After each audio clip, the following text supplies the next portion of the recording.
नमस्कार. नवरात्रोत्सवाच्या 8व्या भागात मी 2 कवयित्रींच्या कविता सादर करते.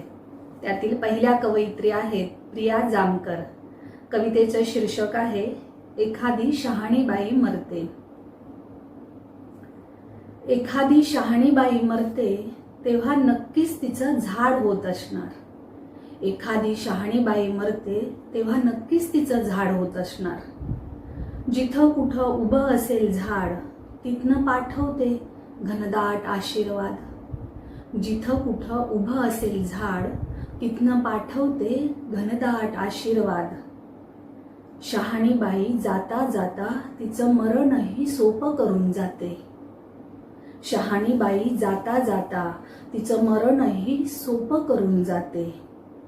हळूच सांगते स्वप्नात येऊन ही मी आलेच जरा जाऊन. हळूच सांगते स्वप्नात येऊन ही मी आलेच जरा जाऊन. शहाण्या बाईचे डोळे नंतरही दिसत राहतात. शहाण्या बाईचे डोळे नंतरही दिसत राहतात.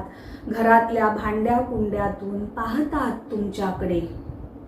तिने निगुतीने घासून पुसून ठेवलेली भांडी कुंडी चादर साडी प्रेमानं घेतात तुम्हाला जवळ.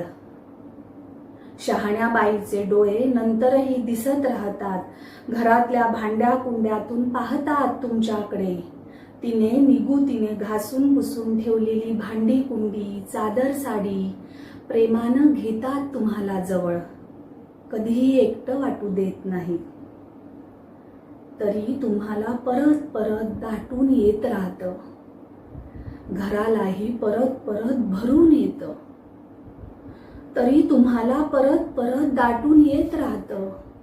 घरालाही परत परत भरून येतं. एखादी शहाणी बाई निघून जाते तेव्हा अख्ख्या जगण्याची सावळी छाया मागं सोडून जाते. एखादी शहाणी बाई निघून जाते तेव्हा अख्ख्या जगण्याची सावळी छाया मागं सोडून जाते. अख्ख्या जगण्याची सावळी छाया मागं सोडून जाते. आता मी दुसरी कविता सादर करते. कवितेचं शीर्षक आहे मुलं मोठी होतील तेव्हा. मूळ डोगरी भाषेतील या कवितेच्या कवयित्री आहेत डॉक्टर चंपा शर्मा. मराठीमध्ये अनुवाद केलाय नलेश पाटील यांनी. मुलं मोठी होतील तेव्हा निरागस बालपण हरवून शिकून सवरून शहाणी होतील जेव्हा आपापल्या व्यवसायात बुडून जातील तेव्हा. लग्नाच्या बोहल्यावर उभी राहतील जेव्हा आई बापाचा ऊर आनंदाने ओसंडून वाहेल तेव्हा. आयुष्याचे सार्थक झाल्याचे भासत राहील जेव्हा. मित्रा युग बदलले असेल तेव्हा.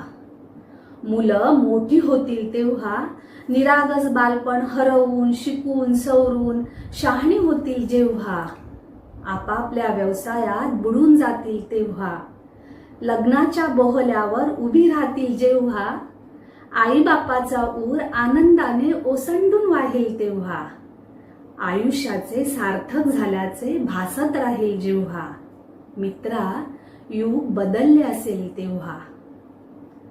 पाखरं उडून जातील नवीन घरटी बांधतील पण मन ममतेच्या ओढीनं आई बापाच्या आठवणीत व्याकुळ होत पुन्हा पुन्हा भेट व्हावी या आशेनं अस्वस्थ होत राहील जेव्हा. मुलं मोठी होतील तेव्हा. स्वयंपाकघर चकाचक असेल भांडी कुंडी विखुरलेली नसतील. चमचा पळ्या ताट वाट्या शांत पडून राहतील. एखादा खास पदार्थ बनवण्यासाठी कुठलंही खास कारण नसेल भांड्याला भांड लागण्यासाठी. नळाच्या तोट्या औंढा गिळण्या इतक्या मोकळ्या असतील. बेसिन लाद्या सारं कसं चकचकीत. स्वयंपाकघरात भले काही शिजो वा न शिजो घर खायला उठतं हे काय कमी. मात्र मुलं कले कलेने मोठी झालेली पाहून डोळे आनंदाच्या पाण्यात न्हातील. मित्रा अरे नव्या युगाला सामोरं जावंच लागेल ना. मुलं खरंच मोठी होतील तेव्हा.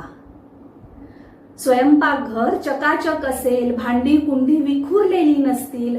चमचा पळ्या ताट वाट्या शांत पडून राहतील. एखादा खास पदार्थ बनवण्यासाठी कुठलंही खास कारण नसेल, भांड्याला भांड लागण्यासाठी. नळाच्या तोट्या औंढा गिळण्या इतक्या मोकळ्या असतील. बेसिन लाद्या सारं कसं चकचकीत. स्वयंपाकघरात भले काही शिजो वा न शिजो, घर खायला उठतं हे काय कमी.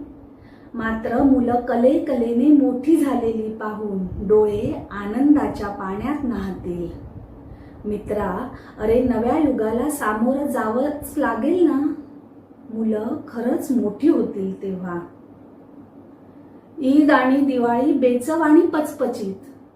ईद आणि दिवाळी बेचव आणि पचपचित. मुलं जवळ नसताना आपण किती निपचित. कोण मागील फुलबाजा, कोण मागील फराळ, अन कोण फोडील फटाके.